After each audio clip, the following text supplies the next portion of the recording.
नमस्कार दोस्तों, आज मेरे कहानी में आपका स्वागत है। आज की कहानी है खट्टा और खांसी। एक शिक्षाप्रद कहानी है। एक युवक को खांसी बहुत रहती थी। उसने कई उपाय किए, कई दवाई ली, परंतु खांसी जाती ही नहीं थी। जाती भी कैसे? उसे खट्टी वस्तुएं खाने का बहुत शौक था। खट्टी दही, खट्टी लस्सी, खट्टी चटनी, खट्टी चाट, खट्टा अचार और ऐसे ही कई अन्य वस्तुएं वह खाता रहता था। खांसी ठीक कैसे होती?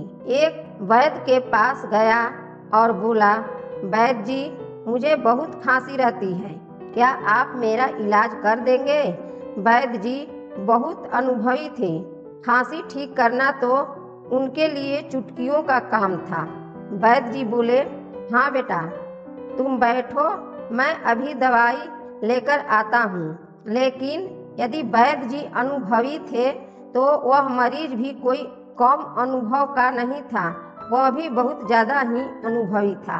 वह जानता था कि दवाई देते ही वैद्य जी खट्टा खाने को मना करेंगे, तो इससे पहले ही वैद्य जी कुछ कह पाते वह बोला, मैं आपकी दवाई तो अवश्य ले लूँगा, पर मेरी एक शर्त है कि मैं खट्टी वस्तुएं खाना बंद नहीं करूँगा। वैद्य जी समझ गए कि यह व्यक्ति जीभ का चटोरा है। वैद्य जी ने सोचा कि अगर यह परहेज नहीं करेगा तो ठीक कैसे होगा। आखिर वैद्य जी हंसकर बोले कि खट्टा खूब खाना, मैंने तुम्हें कब रोका है? फिर खट्टा खाने का तो मज़ा ही कुछ और है।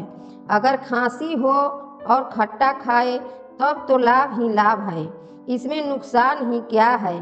खांसी में जो खट्टा खाए उसके घर कभी चोरी नहीं होती, कभी उसे कुत्ता नहीं काटता और वह कभी बूढ़ा नहीं होता। खांसी वाले युवक ने यह बात सुना तो हैरान रह गया। वैद्य जी, ऐसा क्या बात है कि उसने कभी स्वप्न में भी नहीं सोचा था कि यह तो आपने बहुत अच्छी बात कही, पर मैं समझा नहीं, आप जरा विस्तार से समझाइए। वैद्य जी बोले, देखो, यदि तुम्हें खांसी है और ऊपर से खट्टा खाने की लत है तो जल्दी ही तुम्हें कुत्ता खांसी हो जाएगी। तब तुम रात भर कुत्ते की तरह खांसते रहोगे, स्वयं भी जागोगे, घर वालों को भी जगाए रखोगे। तो जब सभी जागते हुए भी पड़े रहेंगे, सोएंगे ही नहीं, तो ऐसे में घर में चोर आएगा ही नहीं। चोर कैसे आ सकता है?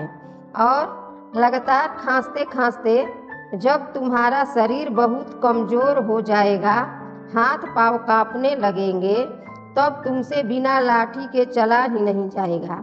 और तुम स्वयं विचार करो कि जिसके हाथ में हर समय लाठी रहेगी उसे कुत्ता कैसे काटेगा। फिर जब खांसी से तुम्हारे फेफड़े बिल्कुल ही खत्म हो जाएंगे और शरीर सूखकर कांटा हो जाएगा, तब तुम इस जवानी में भी मर जाओगे, तब तुम्हारे लिए बुढ़ापा आएगा ही नहीं। तो खांसी में तो खट्टा खाना बहुत ही लाभदायक है। यह सब सुनकर वह युवक रोने लगा। वैद्य जी ने बड़े ही प्रेम से उसके सिर पर हाथ फिराया और कहा, मेरे प्यारे बेटे, मेरी बात मानो तो जिद छोड़ दो।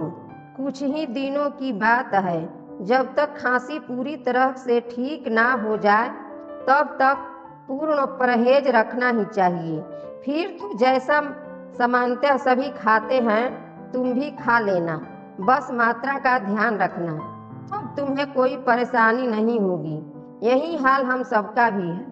हम भगवान की कृपा और आशीर्वाद पाना तो चाहते हैं, लेकिन हम अपने अहंकार, मोह और वासनाओं को नहीं त्यागना चाहते हैं। इस प्रकार से उसका जिद, वह खट्टा खाने वाला वह युवक जिद छोड़ दिया और परहेज करके वह एक स्वस्थ व्यक्ति बन गया और उसकी खांसी भी ठीक हो गई। धन्यवाद।